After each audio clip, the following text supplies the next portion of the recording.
Lənkəranda əmək yarmarkası keçirilib. Dövlət Məşğulluq Agentliyinin və Lənkəran Dövlət Universitetinin birgə təşkil etdikləri yarmarkada gənclər, tələbələr və məzunlar ixtisaslarına uyğun iş tapmaq imkanı qazanıblar.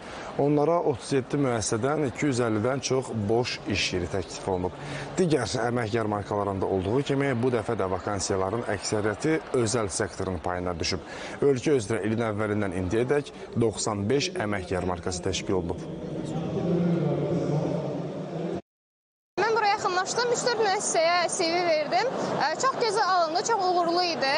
Çoxunun hətta yerləri də çox idi. Çox gözəl qarşıladılar. Mən də birini daha maraqlı gəldi və oraya yaxınlaşdım, qəbul olundum. Dövlət Məşğulluq Agentliyi tərəfindən işğaldan azaldılmış ərazilərdə də əmək yarmarkalarının keçirilməsi davam etdirilir. Bu il ərzində artıq 12 əmək yarmarkası keçirilmişdir və proses ardıcıl olaraq davam etdirilir və biz çalışırıq ki, istər işsiz yaşayan şəxslərimizin, həmçinin gənclərimizin məşğulluğunun təmin edilməsi istiqamətində bu addımlarımızı ardıcıl və davamlı olaraq davam etdirək.